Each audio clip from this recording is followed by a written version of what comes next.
perasaan kita kalau agama ini kita akan pelajari dengan betul, tidak ada yang susah.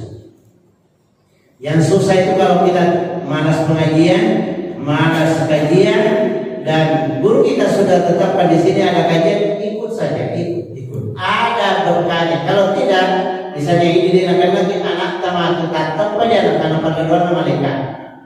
Malaikat dia datang di sini. Kemudian apa bagusnya di sini misalnya? Kalau ini tanpa boleh diizin. Di dalam hadis itu kita jelaskan juga kalau kita yang memulai kebaikan itu usahakan kalau ada kebaikan kita yang memulai. Contohnya misalnya dibuka pengajian, kita yang rintis pengajian, maka pahalanya yang membuka pengajian-kajian itu semua yang hadir itu dia dapatkan pahala. Walayang khususnya dan dia tidak kurang pahalanya yang diambil itu. Jadi memang umat Islam ini yang beruntung terus, tidak ada rugi-ruginya. Yang penting mulai kebaikan itu ada yang memulai kebaikan. Asal dari sini kemari, asal dari sini kemari. Karena pahalanya adalah semua yang dia dapat itu adalah mulai kita. Sepertinya azan. Yang membangi semua yang datang salat berjamaah di sini dia dapat pahalanya. Berapa orang salat sunnahnya, ikut pengajian, berapa lama dia pengajian, sekian dia dapat pahalanya. Walayang khusus dan tidak kurang pahalanya bagi orang-orang yang datang ini. Hebatnya, indahnya. Makanya Rasulullah SAW itu kalau dia sudah umumkan, maka sahabat dia rela untuk mengorbankan segala-galanya karena memang masuk dalam keyakinan kita bahwa agama ini adalah membawa yang luar biasa, sebagaimana yang kita jelaskan kemarin. Di luar itu dijamin, tapi masya Allah kalau kita paham, ya. Coba saja gini bang, ada misalnya salat Nabi kan dia mulai perintah supaya sunnah. Kenapa? Karena ada jadi Rasulullah mengatakan bahwa itu adalah nurun atau diaun, cahaya atau sinar. Kita dapat cahaya dengan sinar. Sinar kan beda dengan cahaya. Yakin jadi dia mulai perintah supaya sunnah karena ini adalah kalau kita meninggal dapat dia cahaya. Sinar yang luar biasa yang menerangi, yang mengukur semua yang kita tidak lihat selama ini.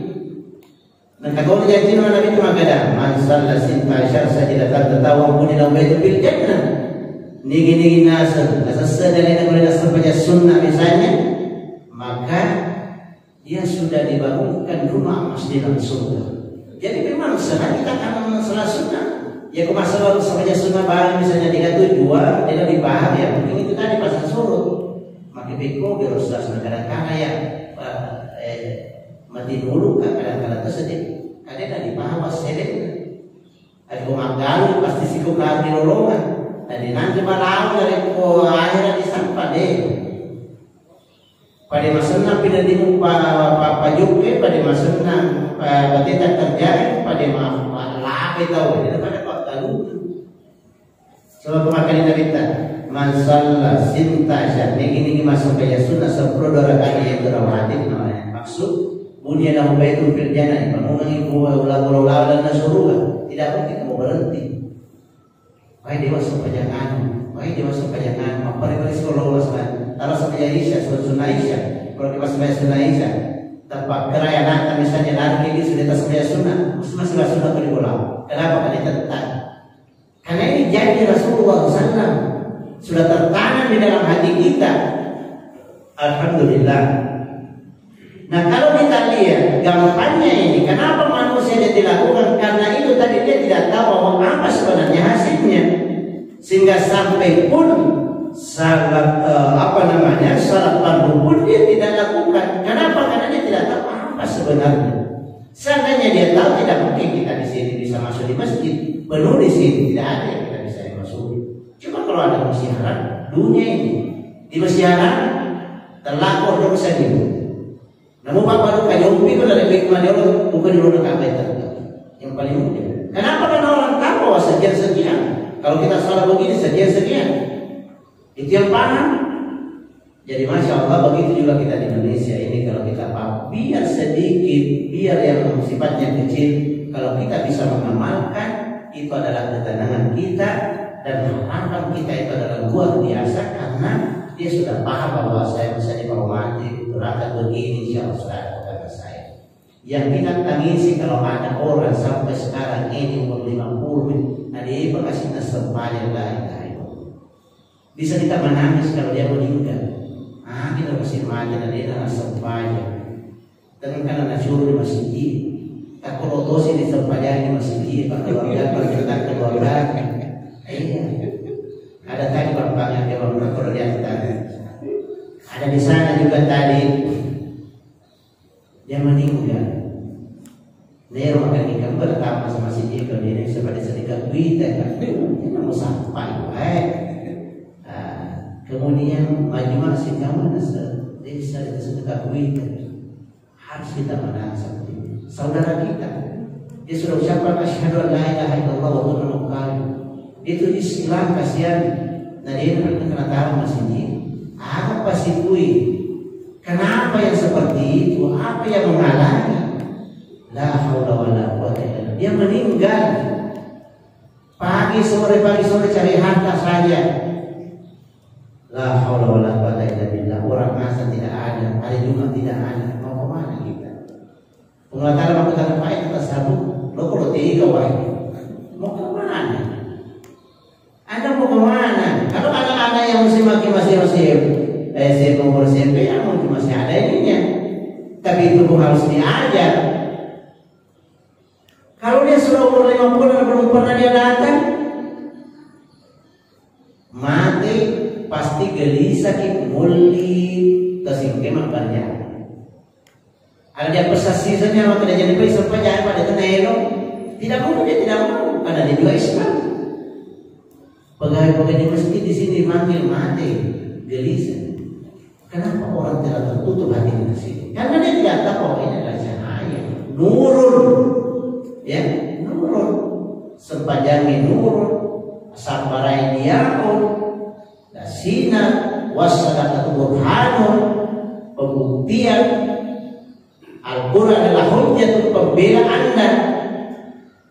Mati pinakaman dan wangi, maka dikomati. Nah supaya kabel mapai yang mati tidak ada sampai di situ musyrik bawa dari makbiro.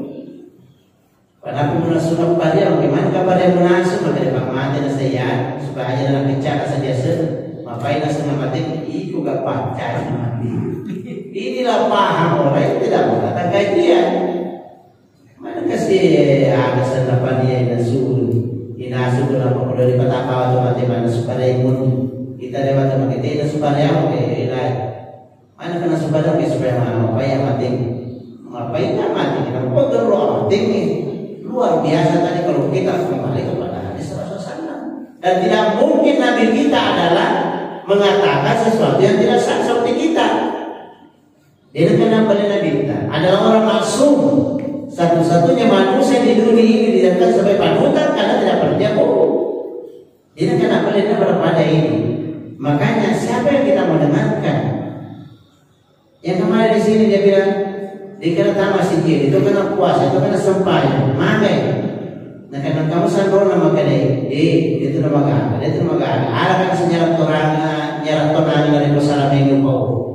Ayo sampai. Mana kamu sandor malah nyarap torang, mana sandor akan kalau torang luar tawar nanti.